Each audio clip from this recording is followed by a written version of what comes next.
गजाननं भूतगणादिसेवितं कपित्थजम्बूफलचारुभक्षणम् उमासुतं शोकविनाशकारी नमामि विघ्नेश्वरपादपङ्कजं। श्री गणेश जी महाराज की जय। कार्तिकेय राय दामोदर की जय।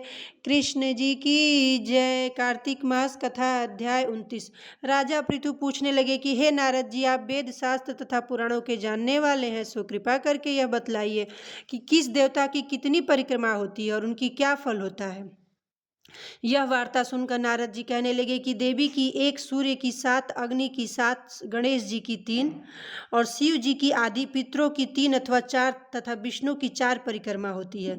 इस संबंध में ब्रह्मा जी को कहा हुआ यह एक इतिहास सुनो, जिसमें बृहस्पति जी तथा इंद्र का संवाद है।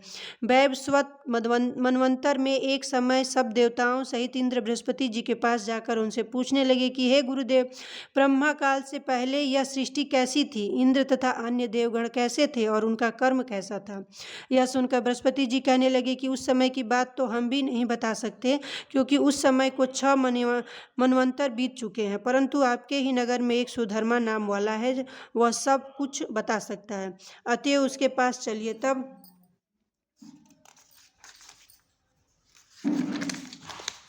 बृहस्पति जी सब देवों तथा इंद्रों को साथ लेकर सुधर्मा के पास आए। सुधर्मा ने गुरु जी सहित इंद्रादि देवों का पूजन तथा आदर सत्कार किया।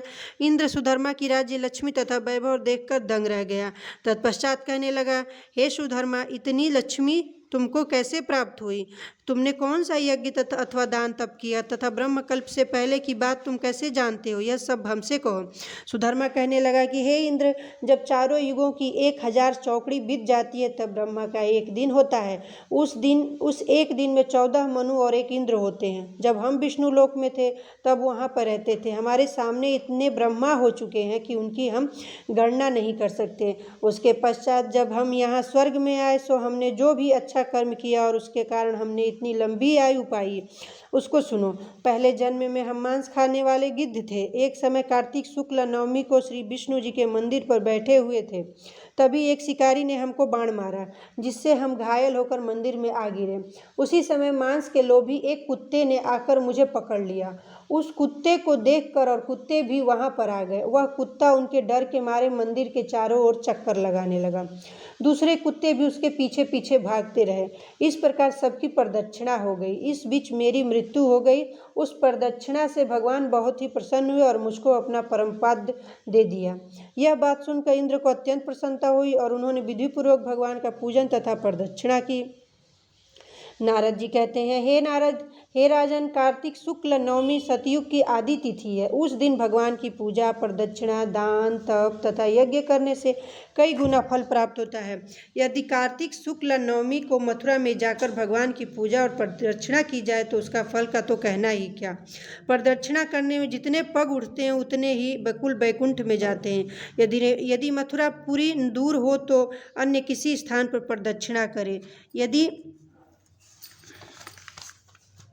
यदि न हो सके तो ब्राह्मण, विष्णु की मूर्ति, गौ या गौ के स्थान शालिग्राम और तुलसी की ही प्रदक्षिणा कर लेवें। समुद्र पर्यंत हमारी पृथ्वी की परिक्रमा करने से जो फल मिलता है वही शालिग्राम तथा तुलसी की प्रदक्षिणा करने से प्राप्त हो जाता है।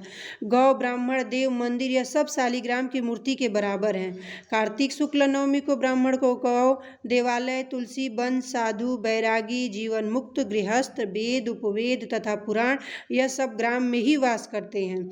यदि ग्राम की प्रदक्षिणा करनी हो तो प्रातः काल उठकर स्नानादि क्रिया से निवृत्त हो कमंडल हाथ में ले ओम नमो भगवते वासुदेवाय मंत्र का जाप करता हुआ सूर्योदय से पूर्व ही प्रारंभ करें।